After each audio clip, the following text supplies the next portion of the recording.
Tous les jours en France, ce sont plus de 4 millions de personnes qui rentrent dans une pharmacie. Découvrez dans notre magazine Votre pharmacie et vous, le rôle de ces pharmaciens dans la chaîne de santé.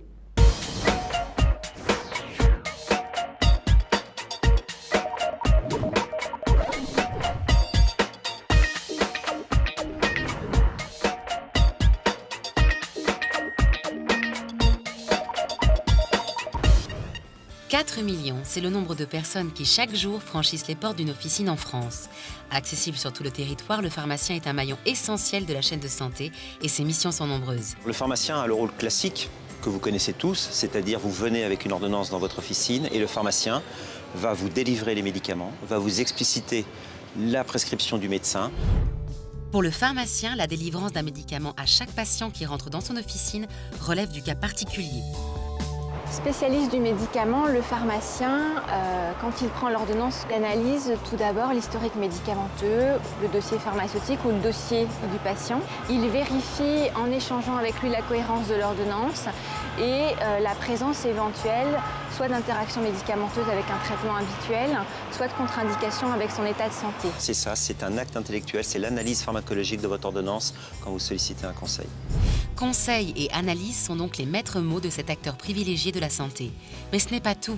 Depuis 2009, avec la loi Hôpital, Patient, Santé, Territoire, ces missions se sont étendues. Il réalise désormais de façon personnalisée des tests rapides d'orientation diagnostique. C'est le cas pour le diabète ou pour la détection de l'angine bactérienne. Et il réalise également des entretiens pharmaceutiques, entretiens personnalisés, où patients et pharmaciens échangent sur la compréhension du traitement, sur son suivi. À ce titre, la création du dossier pharmaceutique est un vrai plus. Mis en place en 2005 par l'Ordre national des pharmaciens, ce dossier électronique individuel est désormais consultable dans la majorité des officines. C'est un service gratuit proposé par les pharmaciens. Il contient la liste de tous les médicaments délivrés aux patients, avec ou sans ordonnance, durant les 4 derniers mois. Ainsi, en consultant le dossier pharmaceutique, le pharmacien pourra repérer d'éventuels risques d'interaction ou de contre-indication entre les médicaments. Par exemple, Une personne qui prend du paracétamol pour des douleurs chroniques, alors qu'elle est en week-end, elle souffre d'un rhume.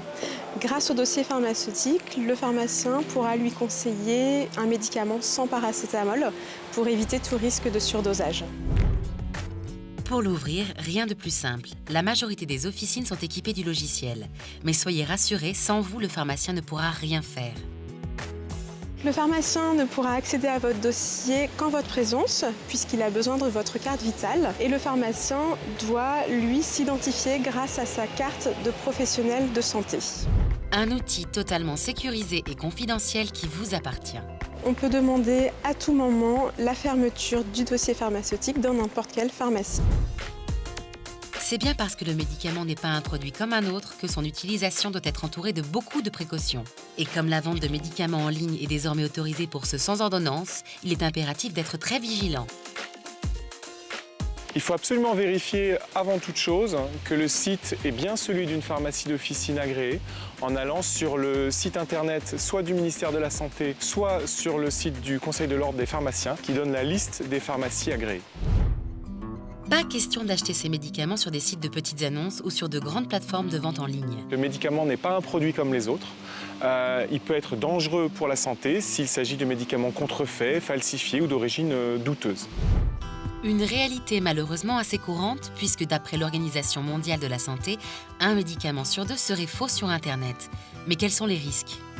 Le médicament falsifié, c'est un médicament dont le principe actif est soit absent, donc ce médicament ne vous soigne pas, soit est un autre principe actif qui peut être très dangereux pour la personne qui le prend.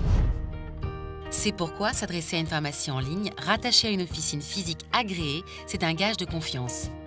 Aujourd'hui, du fabricant jusqu'au pharmacien d'officine, vous n'avez qu'une succession de pharmaciens présents le long de la chaîne, donc de la fabrication jusqu'à la dispensation. L'ensemble pour assurer une sécurité optimale.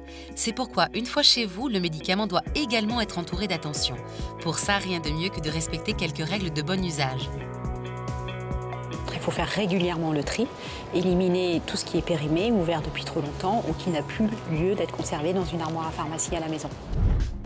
Ces précautions sont loin d'être vaines et doivent devenir un réflexe. Le médicament n'est pas un produit comme les autres, qui peut être dangereux, qu'il ne faut jamais le conseiller à une autre personne. En aucun cas, il faut le réutiliser sans avis d'un professionnel de santé. Pensez également à conserver emballage et notices afin d'avoir une référence de l'utilisation et connaissance de la date de péremption, date qu'il faut bien sûr respecter. Parce qu'en fait, au-delà de cette date, on n'a aucune garantie de la stabilité du produit. Ça veut dire qu'on ne sait pas si le médicament est toujours actif ou si du coup on va favoriser des effets secondaires ou des problèmes d'intolérance. Une fois trié, pas question de laisser votre armoire à pharmacie n'importe où. L'idéal, c'est effectivement de la mettre plutôt en hauteur, notamment hors de portée des enfants, en faisant un tri à l'intérieur des médicaments pour enfants et des médicaments pour adultes. Médicaments périmés ou non utilisés mis de côté, il ne vous reste plus qu'à les rapporter chez votre pharmacien qui se chargera de les remettre aux organismes de collecte appropriés. Cyclamède pour les médicaments et Dastri pour les piquants, ces derniers ne devant jamais être mélangés.